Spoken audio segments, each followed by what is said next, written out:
Billionaire humiliated by theft, but her revelation shocks everyone. But before I tell you this story, subscribe to the channel so you don't miss any stories. The afternoon sun bathed the skyscrapers of New York City as Elizabeth Morgan entered the imposing headquarters of Morgan Enterprises. At 58, she maintained the elegance and posture that intimidated anyone who crossed her path. The sound of her Louboutins echoed across the marble floor of the lobby, while employees greeted her with a mixture of respect and fear. "Good afternoon, Miss Morgan," said the receptionist with a nervous smile. Elizabeth merely nodded. She wasn't known for wasting words. For 15 years, since the death of her husband, Richard Morgan, she had single-handedly commanded an empire that ranged from construction to luxury hotel chains. What had begun as a small family business in Rochester had transformed, in her hands, into one of the largest corporations in the country. "The meeting with the investors is ready, ma'am," informed Diana, her personal assistant for more than a decade. "And your daughter called. She said she'd try to arrive on time for the charity dinner." Elizabeth suppressed a sigh. Her daughter, Rebecca, had a habit of disappointing her expectations. At 32, she seemed more interested in parties and travel than in assuming her place in the family empire. "Send a car to pick her up. I don't want delays." On the top floor of the building, in her presidential office with a panoramic view of Park Avenue, Elizabeth was reviewing documents when her cell phone vibrated. It was a message from Melissa Vincent, a young executive she had hired 2 years ago, who stood out for her ambition and competence. "Everything is ready for tonight, Ms. Morgan. It will be an extraordinary success." Elizabeth managed a smile. The Elizabeth Morgan Foundation, her charitable organization, would hold one of the biggest fundraising events of the year that night. New York's elite would be present at the Continental Hotel, also her property. By 7 p.m., Elizabeth was already in her Upper East Side penthouse preparing for the event. The navy blue dress designed exclusively for her by an American designer highlighted her still elegant silhouette. The discreet but valuable jewelry complemented the look of someone who knew exactly her place in the world. "Mom, I'm here," announced Rebecca, entering the apartment like a hurricane of energy. Despite their differences, Elizabeth couldn't help but admire her daughter's beauty, so similar to her father in her eyes and easy smile. "You're not even dressed yet," Elizabeth noted, checking her wristwatch. "Relax, Mum. I have time," Rebecca replied, kissing her mother's cheek. "By the way, I saw Melissa today. She seemed very excited about the event." Elizabeth nodded, satisfied. Melissa had become a sort of protégée of hers, a talented young woman from a humble family in New Orleans who had earned her respect, something rare. 2 hours later, Elizabeth's limousine parked at the entrance of the Continental Hotel. Flashes went off as she and Rebecca stepped out of the vehicle. The lobby was meticulously decorated, and hundreds of guests were already circulating with champagne flutes, displaying jewelry and calculated smiles. Elizabeth. "Magnificent as always," praised Paul Graham, one of the biggest real estate entrepreneurs and an old friend of Richard's. "Thank you for coming, Paul. Your donation was generous this year," replied Elizabeth, always pragmatic. As she circulated through the hall, Elizabeth noticed the glances that followed her, some of admiration, others of envy, some of pure resentment. She was used to it. You don't get to the top without making enemies. In the center of the hall, Melissa coordinated the final details with the event team. At 34, she exuded confidence, in her red dress that contrasted with her tan skin. When she spotted Elizabeth, she approached with a smile that didn't quite reach her eyes. "Ms. Morgan, everything is perfect," she said, kissing the businesswoman's cheek. "We have more than 200 confirmed guests and have already surpassed last year's fundraising goal." "Excellent work, Melissa," Elizabeth praised, genuinely satisfied. The following hours went as planned. Dinners served, speeches delivered, donation promises made. Elizabeth observed everything with the precision of a conductor leading her orchestra. It was when she was preparing for her closing speech that she noticed something different in Melissa's behavior.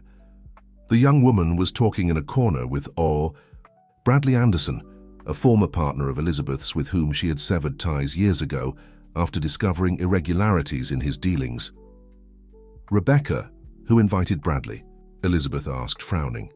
"I don't know, Mom. I thought you knew. He's been circulating all night," replied Rebecca, distracted by her phone. Elizabeth felt a slight twinge of apprehension.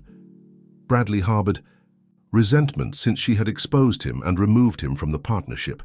He was a dangerous man, known for his ability to hold grudges. "Excuse me, ladies and gentlemen," Melissa's voice sounded on the stage microphone.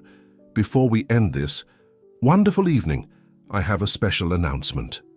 Elizabeth headed toward the stage, intrigued.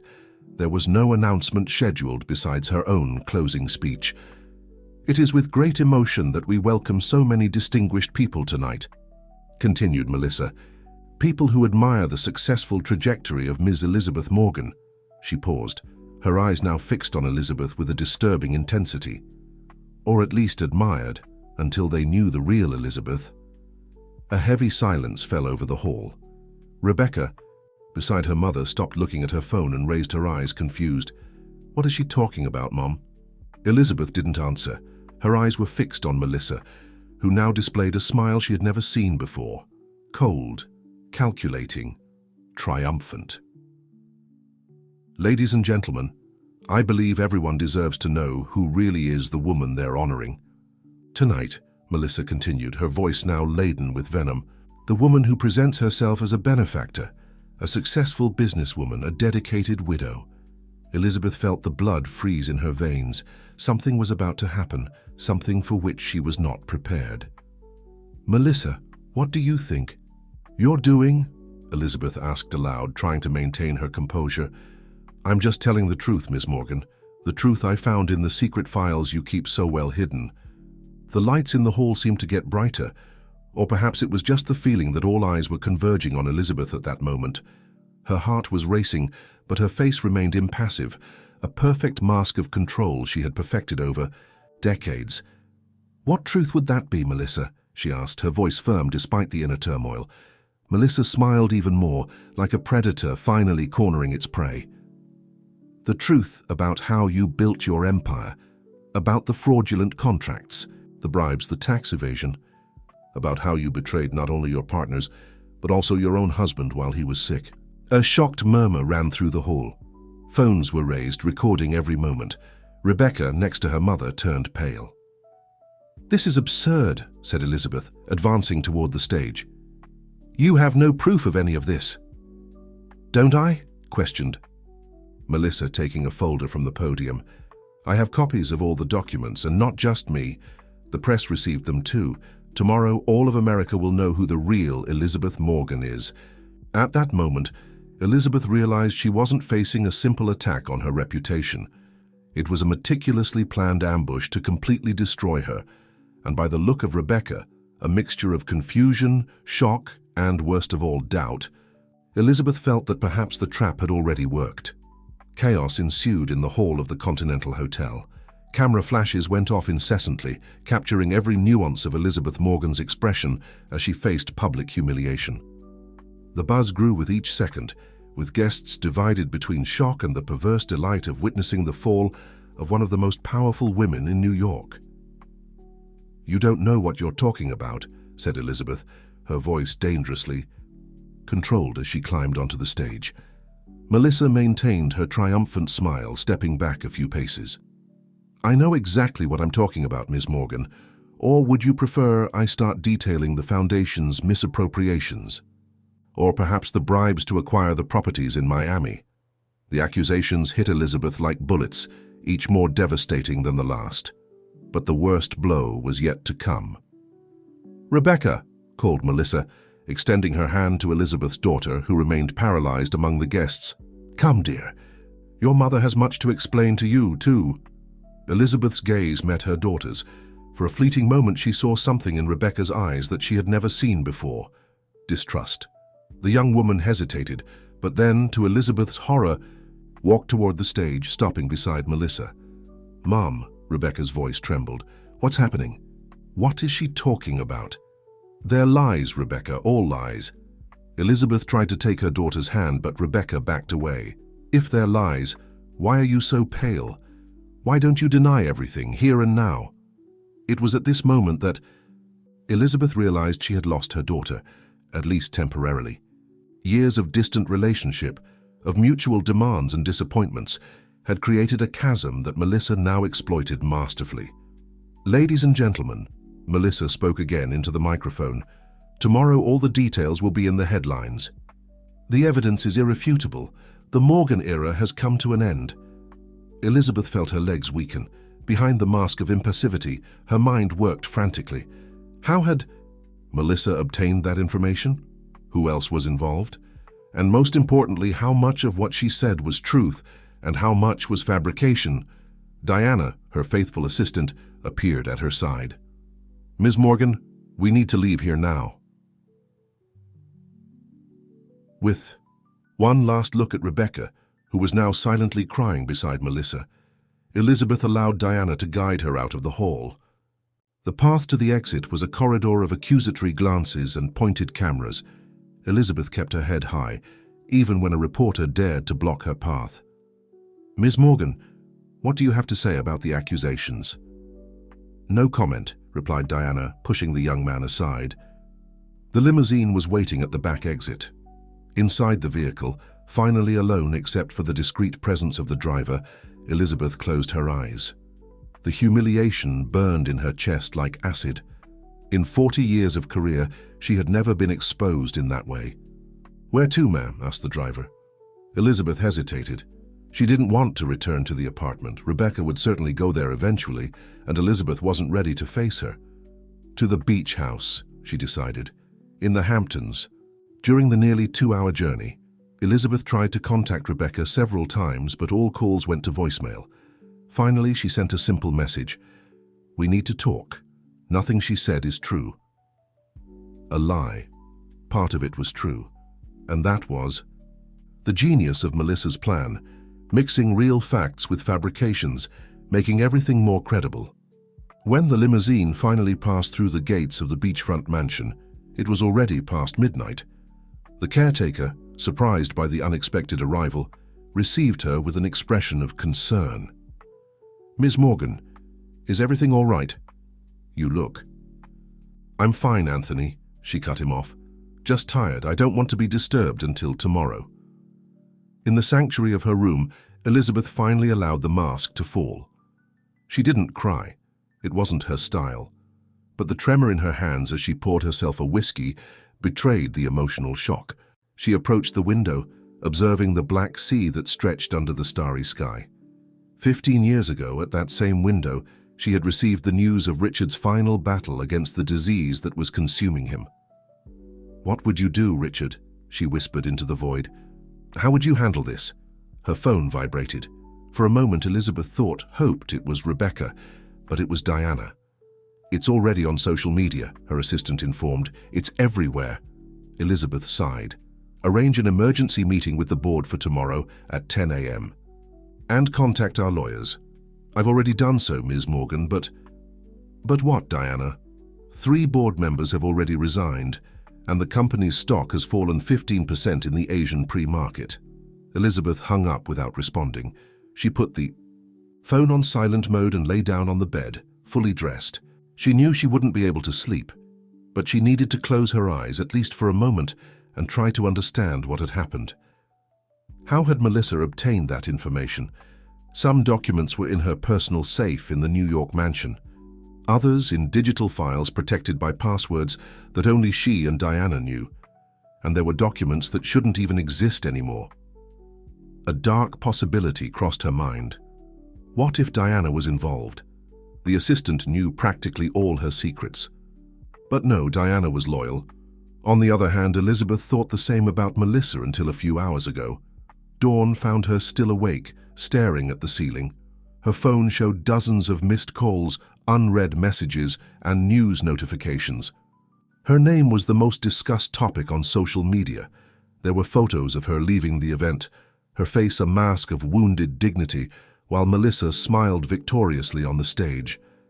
Taking a deep breath, Elizabeth picked up her phone and began to browse the news. As expected, the main outlets already featured sensationalist headlines. Morgan Empire built on fraud. Elizabeth Morgan, The Fall of a Titan. Scandal in New York high society. One in particular caught her attention. Elizabeth Morgan's daughter declares support for whistleblower. The article featured a photo of Rebecca next to Melissa, taken after the event. Her daughter's face was marked by tears, but her gaze displayed a determination that Elizabeth knew well, the same determination that she herself possessed. "I am shocked and devastated," said the statement attributed to Rebecca. "I always admired my mother, but now I need to know the truth. If these accusations are confirmed, I can no longer associate my name with hers." The pain Elizabeth felt upon reading those words was deeper than any public humiliation. Her own daughter turning against her without even hearing her side of the story. The house phone rang. Anthony answered and, minutes later, knocked on her bedroom door. "Ms. Morgan, it's Mr. Crawford on the line. He says it's urgent." Robert Crawford had been the chief lawyer of Morgan Enterprises for more than 2 decades.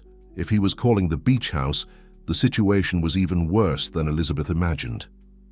"Robert, I'm listening," she said. As she picked up the phone, "Elizabeth, we need to talk in person. Things are moving too fast. The FBI has a warrant to seize documents at the company headquarters, and there are rumors they'll request the freezing of your assets." "Based on what?"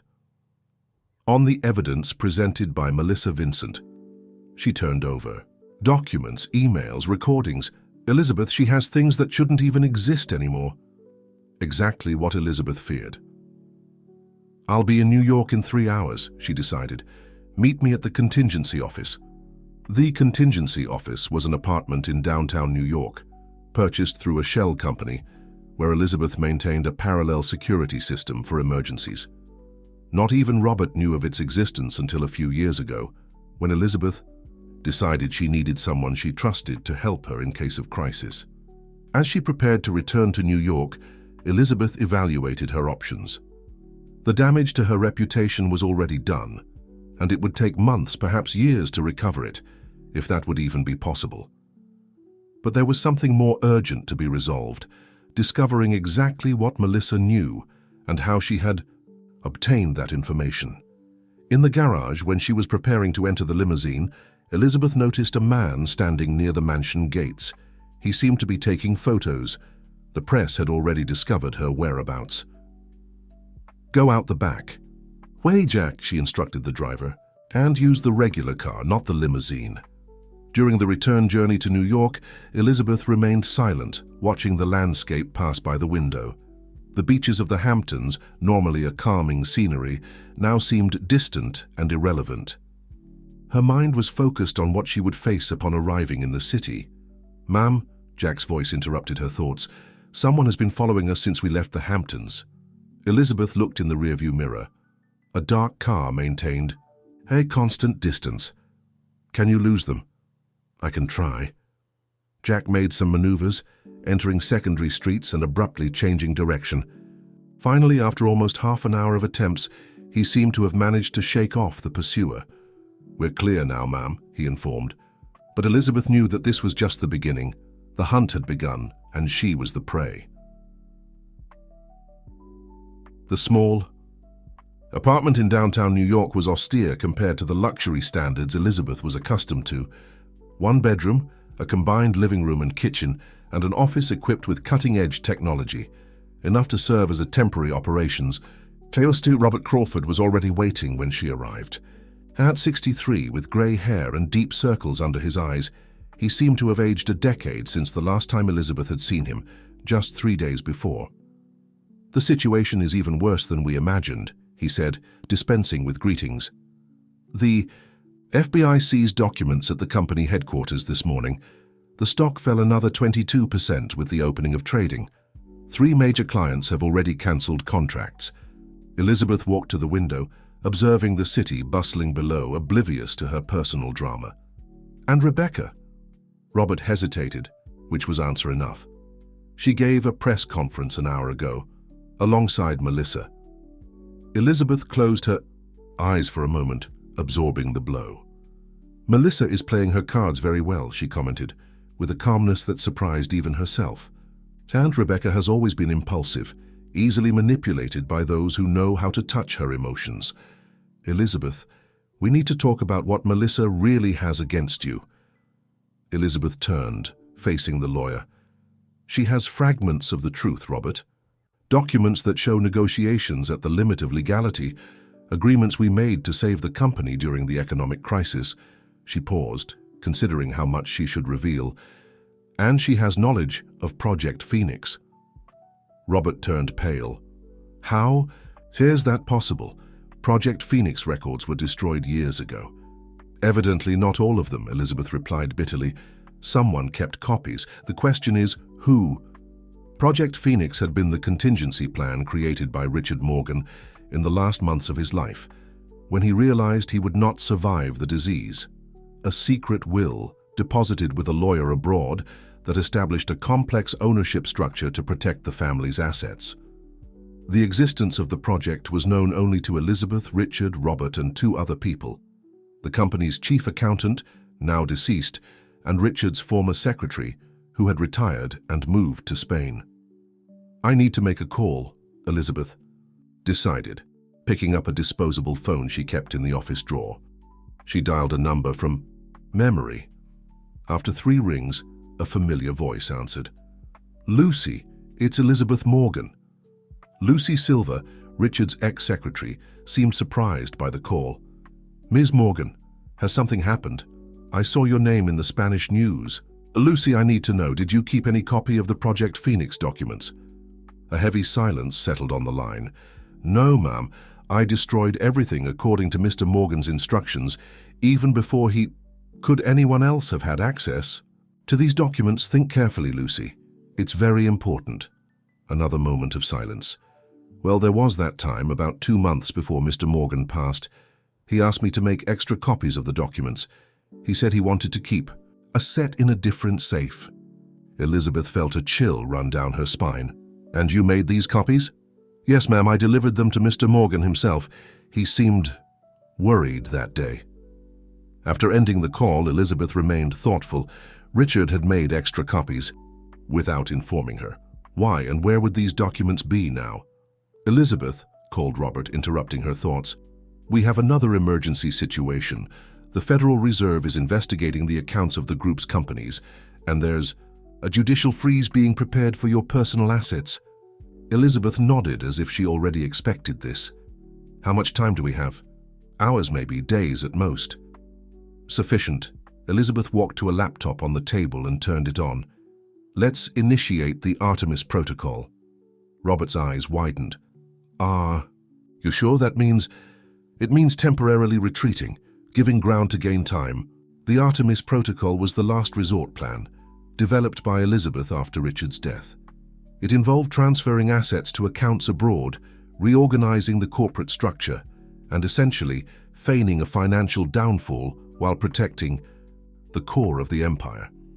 For the following hours, Elizabeth and Robert worked tirelessly, sending coded instructions to contacts in Swiss banks and in the Cayman Islands. No movement was large enough to trigger alarms, but the total sum represented a significant portion of Elizabeth's fortune. At 6 p.m., exhausted, Elizabeth finally stopped to eat something, a sandwich brought by Robert from a nearby deli. It was then that she turned on the television for the first time since the previous night's event. As expected, her face was on all channels. Commentators animatedly debated the Morgan case, as it was already being called. But it was the next image that made Elizabeth freeze with the sandwich halfway to her mouth. Rebecca, hand in hand with Melissa, entering the New York mansion. Elizabeth's house, that naive girl, murmured Elizabeth. She doesn't realize she's being used. Melissa is smart, commented Robert. She has completely won Rebecca's trust. Elizabeth turned up the volume when the reporter began to speak. Sources indicate that Rebecca Morgan will temporarily assume the presidency of the holding company under Melissa Vincent's guidance, while the investigations against her mother continue. In an official statement, the young heiress declared she is committed to transparency and to the ethical reconstruction of the family's business legacy. The pain Elizabeth felt upon hearing those words was almost physical. Her own daughter, not only turning her back but taking her place, guided by the one who had betrayed her. "Turn that off," she asked Robert. The lawyer obeyed, but had a thoughtful expression on his face. "Elizabeth, I'm thinking, what if Melissa isn't acting alone? What if there's someone else behind all this?" Elizabeth had already considered this possibility. "Bradley Anderson," she said, almost to herself. "He was at the event yesterday, and he never forgave me for exposing him and removing him from the company." "Makes sense," agreed Robert. "Bradley would have the contacts and resources to help Melissa plan something of this magnitude. And he knew Richard. He might know about Project Phoenix." A sudden thought occurred to Elizabeth. "Robert, that safe in the country house in Aspen, Richard spent a lot of time there in the last months before his passing. You think it's possible he kept the extra copies there? I need to check. Elizabeth, you can't go out there now. The press is everywhere, and soon the police will be formally looking for you. I don't intend to go personally. I still have some loyal allies." Elizabeth picked up the disposable phone again and dialed a number. "Ryan, it's Elizabeth Morgan. I need a favor." Ryan Vance had been Richard's personal security chief for years and maintained a fierce loyalty to the Morgan family, even after officially retiring from the position. "Whatever you need, Miss Morgan." "The house in Aspen. I need you to go there. And check the safe in Richard's office. The combination is Rebecca's date of birth reversed. I'll be there in a few hours, Miss Morgan. What am I looking for exactly?" "Documents, possibly in a red folder with the symbol of a golden phoenix. If you find it, don't open it. Just bring it to me." After ending the call, Elizabeth finally felt the fatigue hit her. She hadn't slept for more than 24 hours, and the events of the last hours had drained her energy. But she couldn't afford the luxury of resting now. Every minute was precious. "Robert, I need you to do one more thing," she said, handing him a small flash drive. "On this are files that may be useful to us. I want you to deliver them to James Cooper." Robert frowned. "The retired journalist? The one who wrote that unauthorized biography about you a few years ago?" Elizabeth smiled slightly. "The same. James is many things, but above all, he's a man who values the truth. And he has the resources to investigate what's really happening. And if he uses this information against you, it's a risk I need to take. Besides, what's on this flash drive are just clues, not confessions. Enough to spark his journalistic curiosity, not to incriminate me further." When Robert left, it was already night. Elizabeth finally allowed herself a quick shower and an hour of rest on the small sofa in the apartment. She wouldn't be able to truly sleep, but she needed to recover at least part of her energy. It was the ring of the disposable phone that woke her from a light and restless sleep. It was Ryan. "Miss Morgan, I've been to the house. The safe was empty." Elizabeth sat up, fully awake now. "What do you mean, empty? Are you sure you used the correct combination?" "Absolutely, and there's more. I found recent marks on the safe. Someone has been here in the last few weeks, and it wasn't just that. The house had signs of having been recently inhabited, used glasses, fresh ashes in the fireplace." Elizabeth felt a chill down her spine. Someone had been in the country house, a place that hadn't been visited for years since Richard's death. Someone knew about the safe, she concluded. "It seems so. And there's one more thing, Ms. Morgan. I found this hidden behind one of the books on the shelf." Ryan paused. "It's a photograph of Mr. Morgan with a woman. It's not you, and it seems intimate." The impact of those words was like a punch to Elizabeth's stomach. Richard with another woman? Impossible. They had their problems, like any couple, but Richard had never given her reasons to doubt his fidelity. "Bring me that photograph," she ordered, her voice colder than she intended. "I'm already on my way to New York, Miss Morgan." After hanging up, Elizabeth remained motionless for long minutes, assimilating the information. If the photograph was authentic, it would mean there were parts of Richard's life that she completely unknown to her. And if there were secrets of this kind, what others might exist? The sound of a notification on her tablet pulled her out of the trance. It was a news alert configured for her name. The headline made her blood freeze. "FBI issues arrest warrant for Elizabeth Morgan." Quickly, Elizabeth read the article. The accusations were serious: tax fraud, active corruption, money laundering, based on compelling evidence provided by Melissa Vincent. Elizabeth knew it was only a matter of time before the authorities found her. The contingency apartment was safe, but not forever. She needed a new plan. And more than ever, she needed to discover what was really in the Project Phoenix documents that Melissa possessed. A plan began to form in her mind, a risky plan that would require patience and, above all, the ability to endure another blow. To her already shaken reputation, she would have to temporarily disappear. Let the world think that Elizabeth Morgan had fled, defeated and humiliated. But first, she needed to leave clear instructions for her few remaining allies. And more importantly, she needed to see that photograph Ryan had found, because, somehow, Elizabeth felt that the key to understanding this entire conspiracy could be in Richard's past. While waiting for Ryan, Elizabeth turned on the television again, keeping the volume low. A talk show featured Melissa Vincent being celebrated as a heroine for exposing the corrupt practices of Morgan Enterprises. It was difficult to make this decision, Melissa was saying, with a perfectly rehearsed expression of noble concern. I worked with Ms. Morgan for years, admired her determination, but when I discovered the extent of the illegalities, I couldn't stay silent. Elizabeth turned off the TV, disgusted. Melissa was good, she had to admit. Her performance as the reluctant whistleblower was impeccable. But Elizabeth knew the look of ambition when she saw it. It was the same look she herself had had years ago, when she decided she would take Richard's empire and elevate it to new heights. The difference was that Elizabeth had never needed to destroy anyone to achieve her goals, at least not someone who didn't deserve to be destroyed. "How did you do it, Melissa?" Elizabeth murmured to the emptiness of the apartment.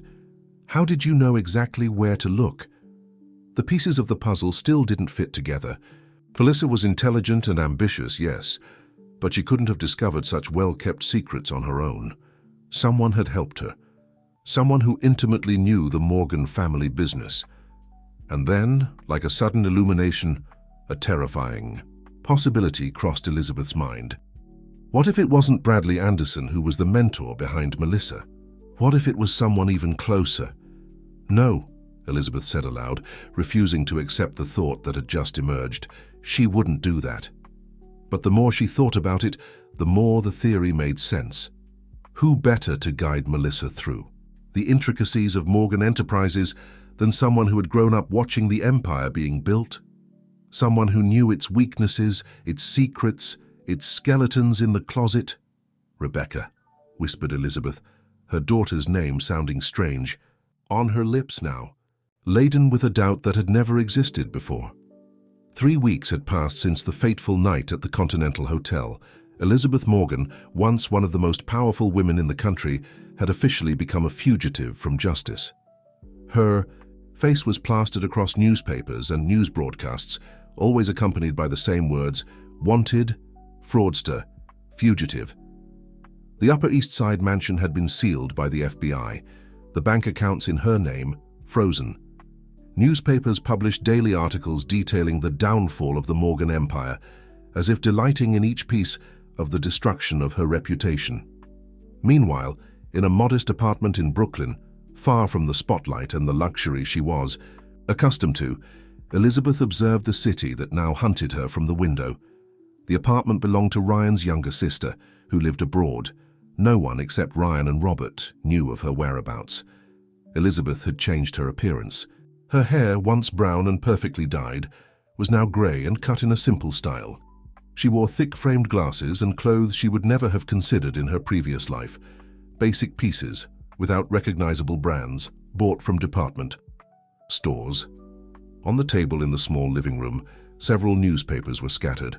All covered the same subject: the restructuring of Morgan Enterprises under the new leadership of Rebecca Morgan, with Melissa Vincent as interim CEO. "They're doing exactly what I would do," murmured Elizabeth, a strange pride mixed with bitterness in her voice. "Consolidating power, calming investors, rebuilding market confidence." Her gaze settled on a particular photo. Rebecca, elegant in a navy blue suit, shaking hands with a man Elizabeth knew well, Bradley Anderson. The caption read, "Rebecca. Morgan establishes agreement with former company partner, reintegrating Bradley Anderson to the administrative board." Elizabeth felt a chill. It was the confirmation of her suspicions. Bradley was indeed involved. But what was his true role? Melissa's mentor, Rebecca's recent ally, or something more? The phone rang, interrupting her thoughts. It was the only means of communication Elizabeth maintained. A prepaid phone changed weekly. "James is on his way," informed Robert from the other end of the line. "He found something." Elizabeth hung up without saying anything more. James Cooper, the retired investigative journalist, had accepted the task she had proposed through Robert: investigate Melissa Vincent and her true motivations. Not out of loyalty to Elizabeth, the two had had their differences in the past, but for his unwavering commitment to the truth. 30 minutes later, a discreet knock sounded at the door. Elizabeth checked through the peephole before opening. James Cooper hadn't changed much in recent years, still thin, with the same tortoiseshell glasses and the permanently suspicious air that characterized good journalists. "Elizabeth," he greeted with a slight nod, quickly entering and closing the door behind him. "The new look suits you." "I dispense with the irony, James. What did you discover?" The journalist smiled slightly, placing a folder on the table. "You were right. Melissa Vincent is not who she claims to be." Elizabeth sat down, indicating that James should do the same. "Start from the beginning. Melissa Vincent was born as Marianne Vincent in New Orleans, as she always claimed, but the rest of her story is a meticulous fabrication." James opened the folder, revealing documents and photographs.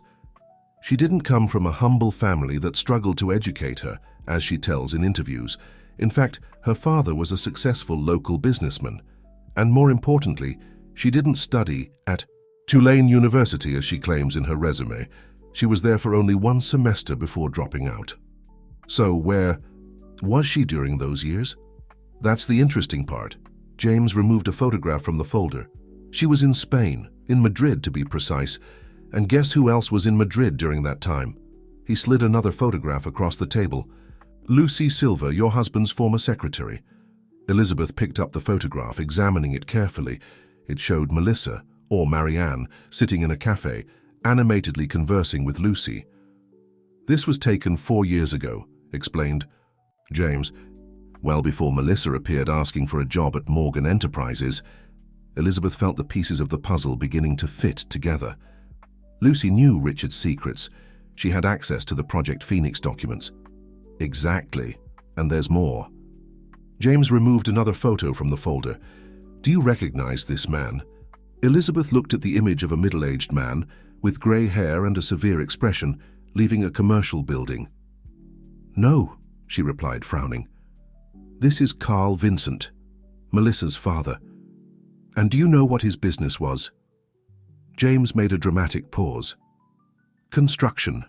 Specifically, he owned Vincent Construction, a company that mysteriously went bankrupt about 15 years ago." Elizabeth felt the blood freeze in her veins. Vincent Construction. Richard bought its assets after the bankruptcy. It was one of the first big deals he closed when he expanded to the south. "And from what I discovered, it wasn't exactly a clean deal," continued James. "There were rumors that Richard orchestrated the bankruptcy, pressuring banks to cut credit lines, spreading rumors about the company's financial health." Elizabeth shook her head, incredulous. Richard would never do something like that. Maybe not, but that's what Melissa believes. Her father ended up ruined with deteriorated health. He died 3 years after losing everything. A heavy silence settled in the small apartment as Elizabeth assimilated the information. Melissa wasn't just after power or money. She was after revenge. And Rebecca? How does she fit into all this? James hesitated, as if reluctant to share what he knew.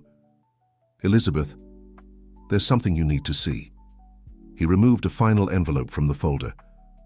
"I found this in the files of a private detective who worked for Richard in the last months before he became ill."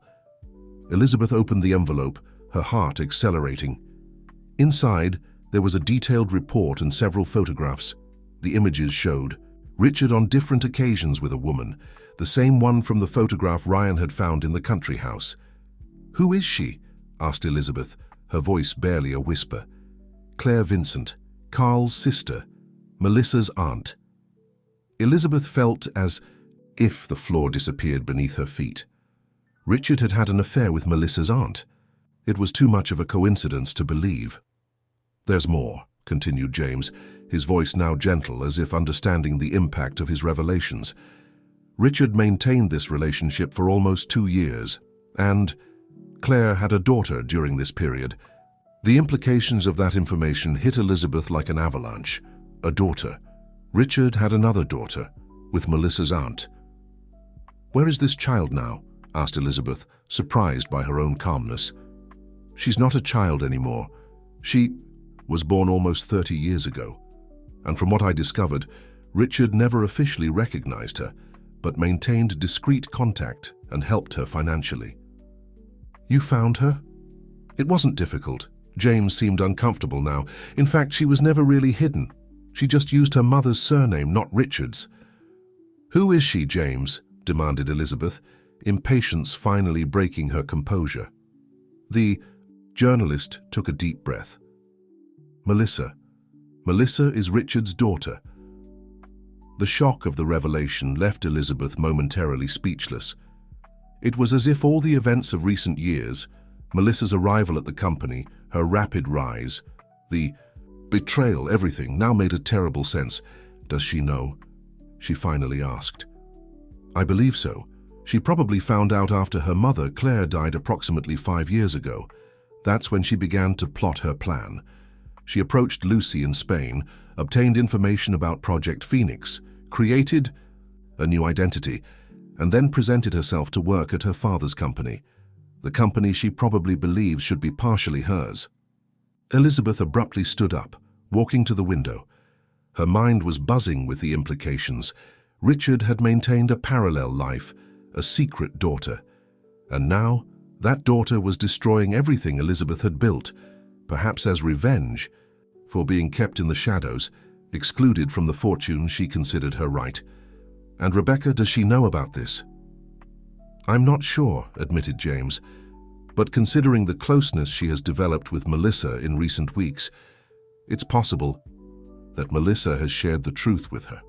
The idea of Rebecca knowing she had a half-sister and hiding it from Elizabeth was painful, but not more painful than the betrayal of Richard that she had just discovered. "Why did Richard never tell me?" she murmured, more to herself than to James. "Maybe out of fear of losing everything." "You were ruthless in business, Elizabeth. He probably feared you would be equally ruthless in personal matters." Elizabeth couldn't deny the truth in James's words. She would have been merciless if she had discovered Richard's betrayal while he was alive. She would have fought tooth and nail to protect the empire they had built together, and especially to protect Rebecca's inheritance. "What do you intend to do now?" asked James, after a long silence. Elizabeth turned, her face now firm, decided. "I'm going to fight for what is mine, for what I built alongside Richard regardless of his mistakes. Melissa may be his daughter, but the Morgan Empire was raised by my hands as much as by his." "How?"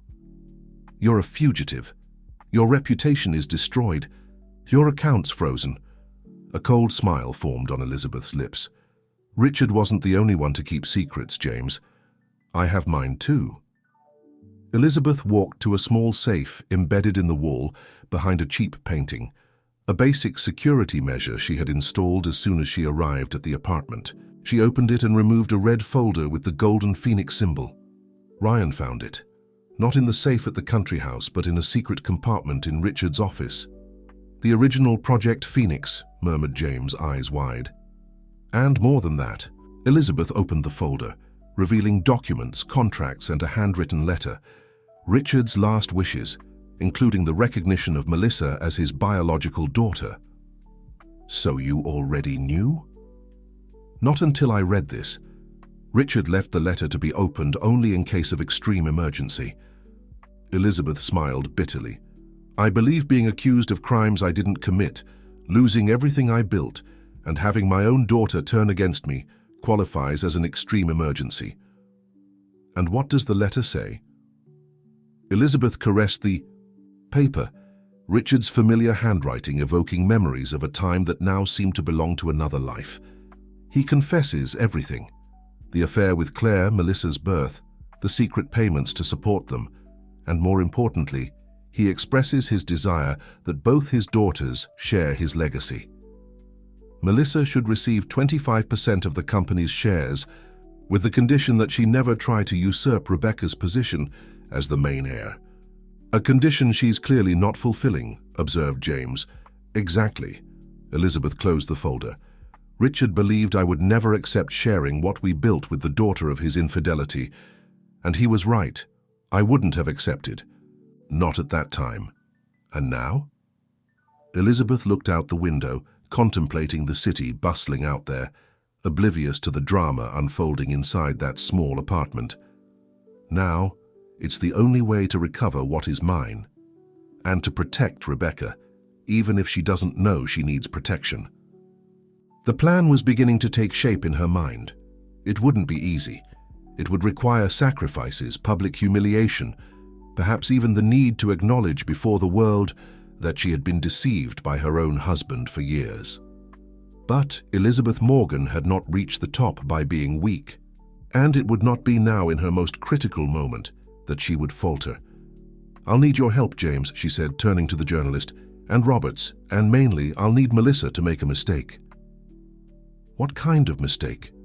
Elizabeth's smile was now almost predatory, the smile of a woman who had spent her entire life facing and overcoming obstacles. The kind of mistake that only arrogance and the feeling of invincibility can provoke, the same kind of mistake I've seen countless adversaries make over the years. James nodded, understanding. And what about Rebecca? Elizabeth paused, her face softening momentarily when thinking about her daughter. Rebecca will need to make her own choice when the time comes. I just hope she chooses correctly. Outside, the sun was beginning to set over New York, casting long shadows through the apartment window. A new phase of the game was about to begin, and Elizabeth Morgan was determined not to be just a piece, but the main player. Tomorrow, she decided, we begin the counter-offensive. The main auditorium of Morgan Enterprises was packed. Journalists, executives, investors, and curious onlookers occupied every available seat.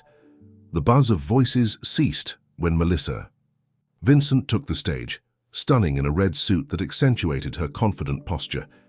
Beside her, Rebecca Morgan seemed more reserved, almost uncomfortable under the spotlights. "Ladies and gentlemen," Melissa began, her voice amplified by the speakers, "I thank everyone for their presence on this historic day for Morgan Enterprises. After weeks of internal restructuring and thorough investigations, we are ready to turn the page and begin a new chapter." In the last rows, a man with dark glasses and a discreet cap was watching attentively. James Cooper had managed to get an invitation through his journalism contacts. His mission was simple: assess the situation and report every detail to Elizabeth. "As you know," continued Melissa, "the irregularities discovered in the previous management resulted in an unprecedented crisis. But thanks to Rebecca's collaboration and the new administrative board, we have managed to stabilize the company and regain market confidence." In the front row, Bradley Anderson smiled discreetly. The man whom Elizabeth had expelled from the company years ago now again occupied a prominent position as a senior advisor. "Today," Melissa continued, "I have the pleasure of announcing that Morgan Enterprises has established a strategic partnership with the Tanaka Group from Japan.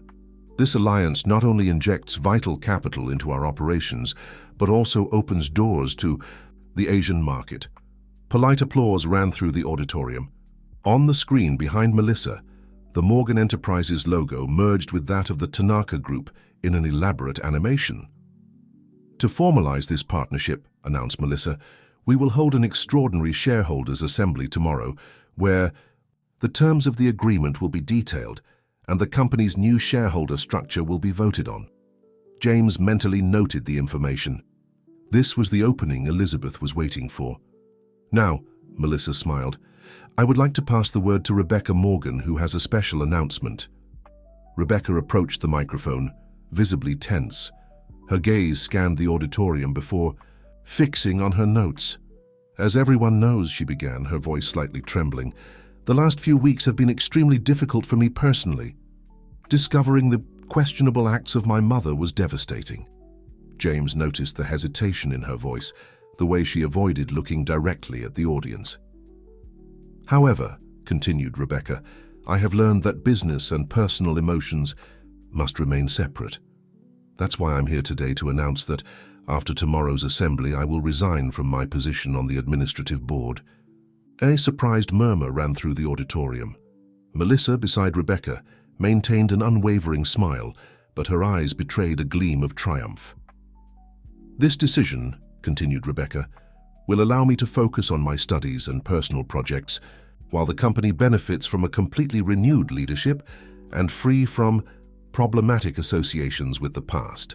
After the press conference, while journalists surrounded Melissa for additional questions, James observed Rebecca discreetly leaving the auditorium through a side exit. Taking advantage of the general distraction, he followed her. "Miss Morgan," he called when they were in an empty corridor, "could I have a word?" Rebecca turned, alarmed. "Who are you?" "A friend," replied James vaguely. "Someone who believes you are being manipulated." Rebecca's eyes narrowed. "If you're a reporter, I have nothing to declare beyond what was already said at the press conference." "I'm not here as a journalist," James took an envelope from his pocket. "I'm here to deliver this, and to say that not everything is as it seems." Rebecca hesitated before taking the envelope. "What is this?" "Something your mother wanted you to see. The truth about Melissa Vincent." Rebecca's face paled. "My mother? You—" "She never stopped thinking about you," James said simply. "Read the contents of this envelope, alone, and then decide which side you really want to be on." Before Rebecca could respond, James quickly moved away, disappearing into the labyrinth of corridors of the building. That same night, in the small Brooklyn apartment, Elizabeth was receiving James's report. "She took the envelope," confirmed the journalist. "She seemed confused, vulnerable. I don't think she's as convinced as Melissa would like." Elizabeth nodded, thoughtful. "And the assembly?" "Tomorrow, at 2 p.m. in the company's main auditorium. From what I understood, it will be the moment when Melissa will formalize the sale of a substantial part of the shares to the Japanese group. And with that, she will consolidate her control," concluded Elizabeth. "Clever. What do you intend to do?" Elizabeth walked to the window, observing the night city. "Show up," she replied simply. "It's crazy," protested Robert, who until then had remained silent in a corner of the apartment. "There's an arrest warrant against you. The moment you set foot in that auditorium, you'll be detained." "Not if I have the proper protection," replied Elizabeth, removing a small flash drive from the drawer. "Here is all the evidence that the accusations against me were fabricated or distorted. It also contains Richard's letter, recognizing Melissa as his biological daughter and expressing his desire for her to receive her fair share, but only her fair share." "And you think this will be enough?" questioned James. "Not alone." Elizabeth smiled enigmatically. "That's why we need Melissa's mistake, and I believe she will make it tomorrow at the assembly." "What mistake?" asked Robert. "Greed, overconfidence, the certainty that she has already won." Elizabeth sat down, crossing her legs with the elegance that not even weeks in hiding had been able to erase. "Melissa is about to formalize an agreement with the Japanese that would essentially privatize the company, removing it from family control. She has probably convinced Rebecca that it's the best path, but in reality, she's selling an empire that isn't entirely hers to sell." "And you can prove this?" asked James. "I can." Elizabeth picked up the red folder. Project Phoenix had a specific clause. Richard established that the majority control of the company could never leave the Morgan family's hands without the unanimous agreement of all recognized heirs. All. "Including Melissa," concluded Robert. "Exactly. But since Melissa was never officially recognized, she can't invoke that clause. On the other hand, I can, as Richard's legal representative and guardian of his final wishes. It's risky, warned Robert. Very risky. I've taken risks my entire life, Robert. That's how I built what I have. Elizabeth fixed her eyes on the two men. Tomorrow I'll need you. Each has his role and must execute it with absolute precision. The next morning, the day dawned with bombshell news. A major online newspaper had published an extensive report, signed by James Cooper, revealing Melissa Vincent's true identity as Richard Morgan's illegitimate daughter. The article, carefully crafted, presented evidence of Richard's extramarital affair, including records of financial transfers to Claire Vincent and old photos of the two together. The shock was immediate. Television channels interrupted their normal programming to report the twist in the Morgan case. Commentators frantically debated the implications of that revelation. The international press echoed the scandal. In her office at Morgan Enterprises, Melissa received the news with barely contained fury. "How did this leak?" she shouted on the phone. "Who talked to that damn journalist?" On the other side of the door, Rebecca heard everything, the envelope James had given her still unopened in her hands. After a moment of hesitation, she silently moved away. 2 p.m.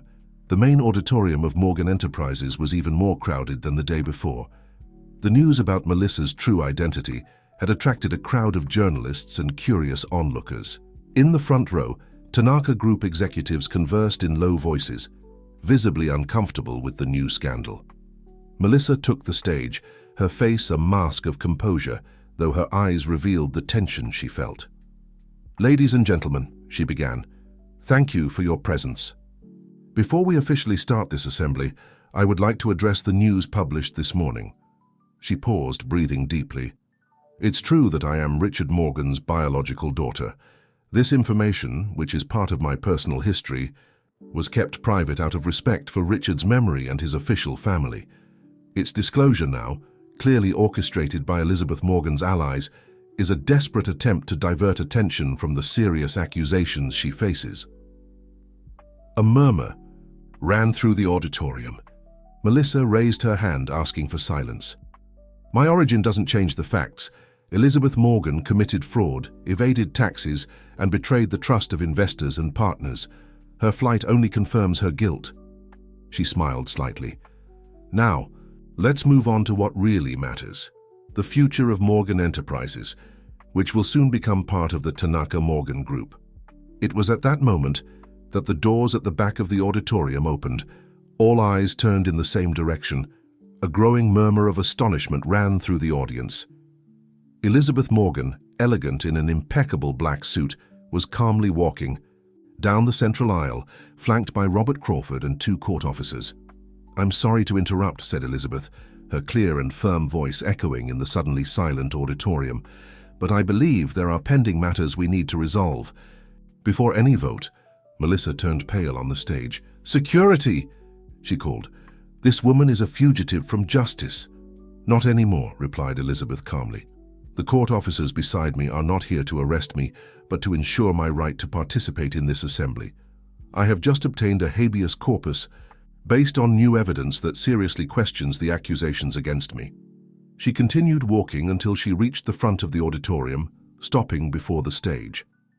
"And, as the majority shareholder of Morgan Enterprises, I have not only the right, but the duty to be present at a vote that can forever change the destiny of the company I built." Melissa recovered from the initial shock, her face assuming an expression of disdain. "You no longer have that right, Elizabeth. Your shares have been frozen by the court, and even if they weren't, the board of directors has already preliminarily approved this agreement." "A board manipulated by you," retorted Elizabeth, "and as for the freeze, I'm afraid to inform you that it affects only the shares in my personal name." She smiled. "Not those under the control of the family trust created by Richard, the famous Project Phoenix." A new murmur ran through the auditorium. Elizabeth climbed onto the stage, positioning herself beside Melissa. "Ladies and gentlemen," continued Elizabeth, addressing the audience, "the story I'm going to tell today is about ambition, betrayal, and justice. I don't deny that mistakes were made in the management of Morgan Enterprises. As in any large corporation, there were moments when the lines between the acceptable and the questionable became thin. I take my responsibility for that. She paused, her gaze scanning the auditorium until fixing on the front row where Rebecca had just discreetly entered. But what Melissa Vincent, or should I say Melissa Morgan, did goes beyond exposing irregularities. It was a meticulously planned revenge, not just against me, but against the legacy of her own father. Melissa stepped forward, her face contorted with anger. "Don't you dare talk about my father. You betrayed him in life and continued to betray his memory after his death." "I betrayed him?" Elizabeth raised an eyebrow. "Richard maintained a double life for years. He had a daughter outside of marriage, you.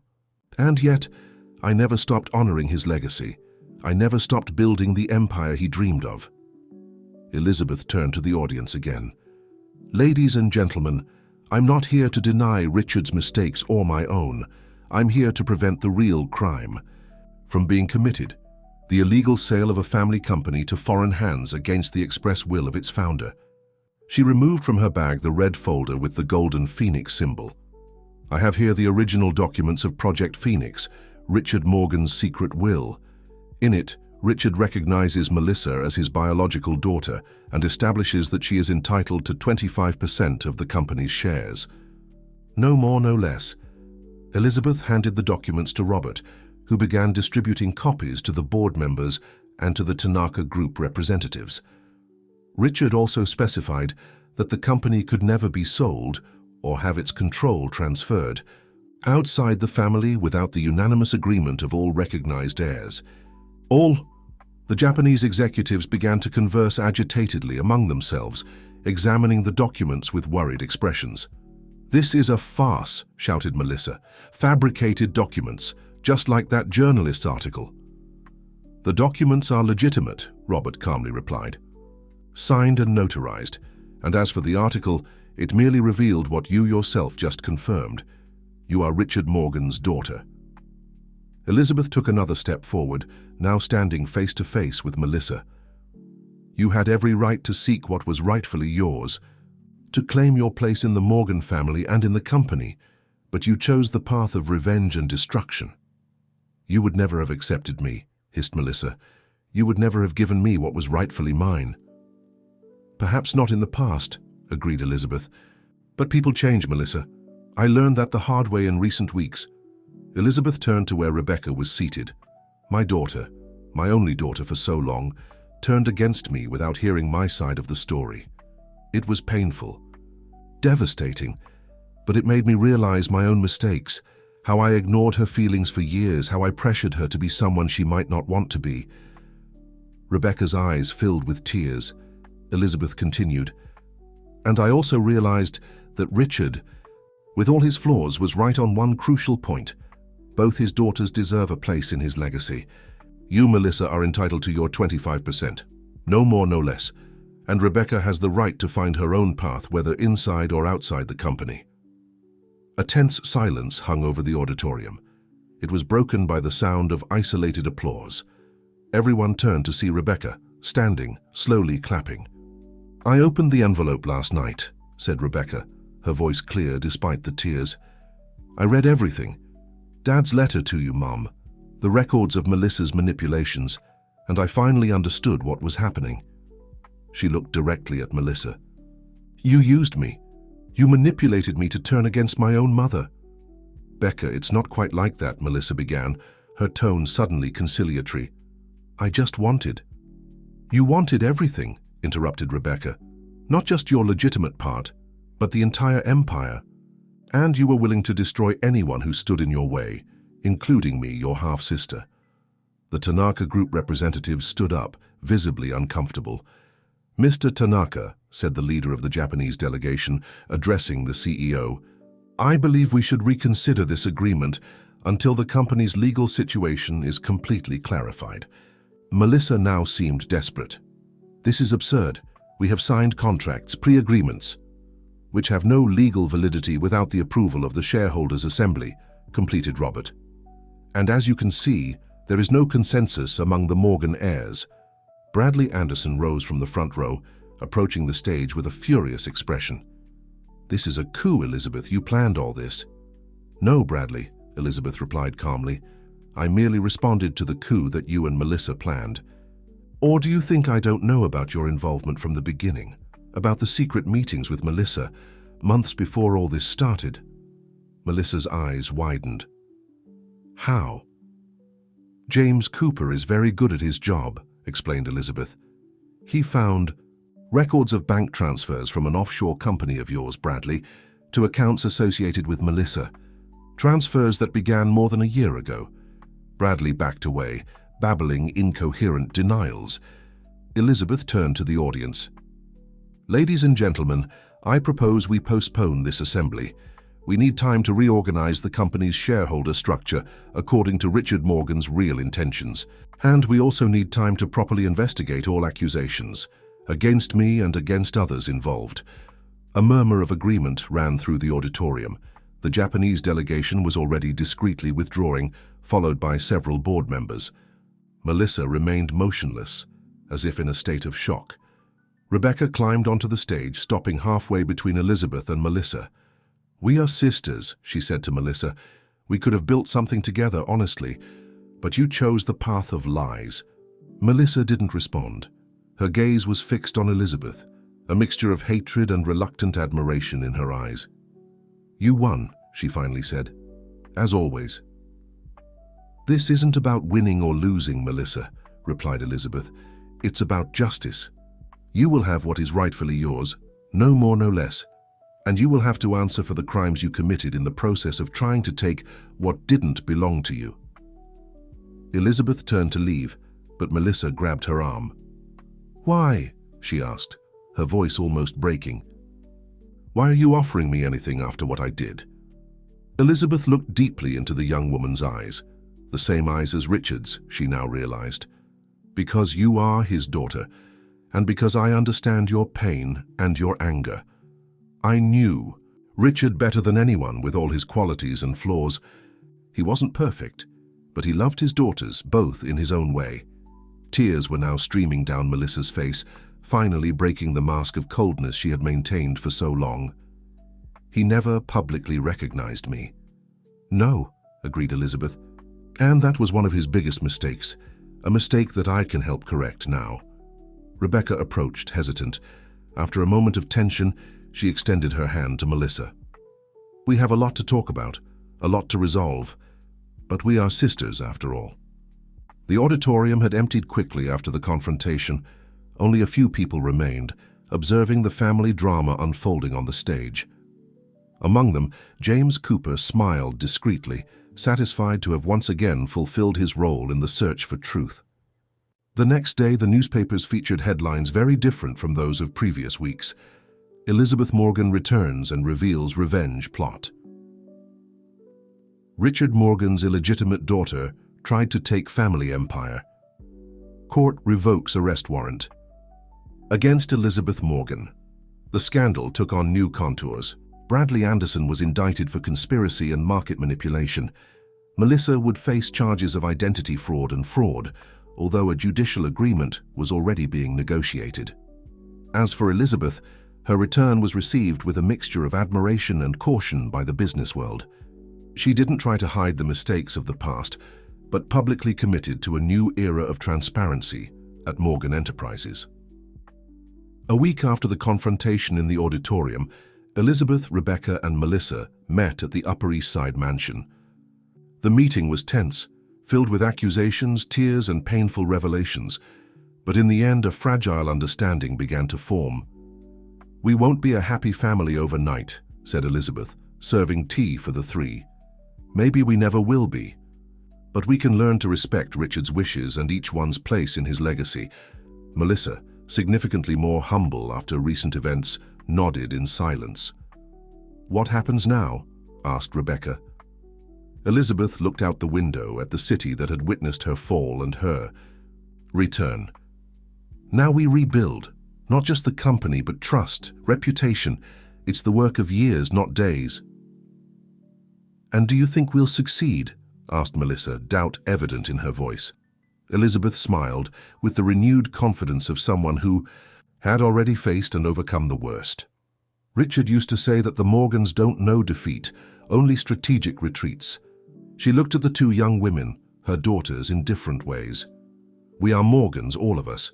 We will rebuild this empire together and make it greater and better than it ever was.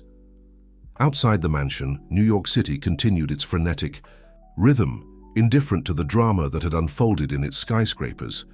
But for Elizabeth, Rebecca, and Melissa, a new reality was beginning to take shape. A reality built not on secrets and resentments, but on the truth, however painful it might be.